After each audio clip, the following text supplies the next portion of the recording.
a new musical movie is set to be released based on the disappearance of schoolgirl Shannon Matthews. You'll remember this story. It was absolutely huge at the time. 24-day search was launched, and then she was eventually found alive in the home of a family friend, where she had been hidden under the bed. Now, the film description, which reads, "You can now split your sides at a comedy about a drama that once split the population of Dewsbury." And you can see the kind of branding there, the way that they're pitching it. Now, it's faced criticism from the public, with people calling the show's trivialisation absolutely disgusting. So is there anything wrong with making true crime? And Maddie, I know you're a big fan, as is Denise. Is there anything wrong with making it a sing-along? Well, the thing is, you know, I'm a great fan of dark humour and satire. One of my favourite films is The Four Lions, which I think is just genius.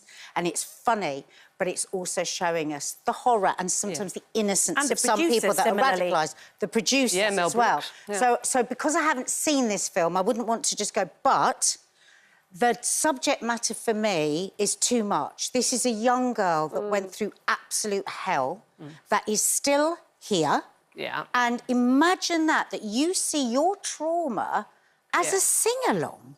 So for me, that was a real-life photograph, that one. And I remember that case so clearly. And it traumatised her mum people that were searching for, you know, people thought she was never coming back. It was a traumatic situation. Yeah. So is that the line that you would draw then? It's a child and she's still alive and she's been through a trauma, but I'm not against dark humour. I think we've got too fussy around dark humour. Liv, where's your line? I'm a little bit the same as these guys. I like dark humour. I think that humour can be really powerful in storytelling with you know, heavy matter. I have to be really careful here because I don't want to offend a whole area of the festival. Oh, go on. Oh, what are you going to say? I just don't think that you ever need to sing about anything. Good or bad. Olivia Atwood professes to be an ally to the gay community and doesn't like music. I know! You're finished, girl. You're finished. I hate it. I wish I wasn't like this. It. And my worst thing is when you go to the cinema now and you get tricked in... I was out before... I was out in 15 minutes. Really?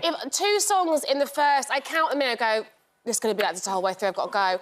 Shocking. I love storytelling, I love, you know, I love the theatre, I love film, but I don't know, I've just never been down for musicals, so I definitely don't want to hear someone singing about this girl that was, you know, hidden away for 24 days. Like, that to me, it's awful. Right, okay. You're singing, you're already annoying me, and I just think it's not the... I know it's so... And I have the talent that goes into it. I don't have an inch of it, You're not keen on joy, Olivia.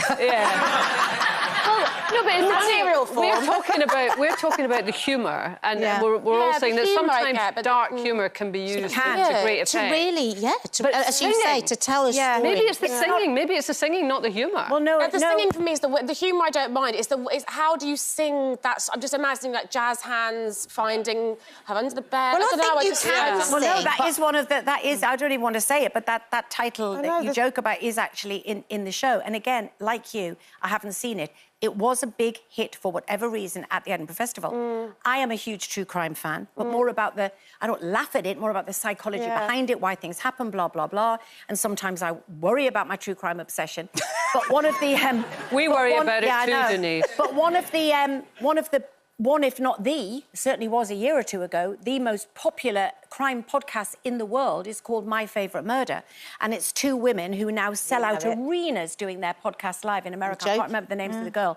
Where they address these pretty heinous crimes, you know, historical crimes often, but with humour and laughter. And I don't like laughter in my crime. It's kind of blurring the lines, isn't it? I don't like laughter in my crime. I don't like laughter in my crime. I think that's a very reasonable request. But, I mean, it would also be interesting as to whether or not, and I mean, again, that's another story, as to whether or not this family were actually, you know, part of this narrative of whether they know about it. But I don't think it's something I'll be running along to see. Certainly not with you. You don't like humour in your crime. You don't like music in your life. I love a musical. Oh, you see, there's a couple. Grease and Sound of Music are 2 that just... OK, she's back. Let's go while we're ahead.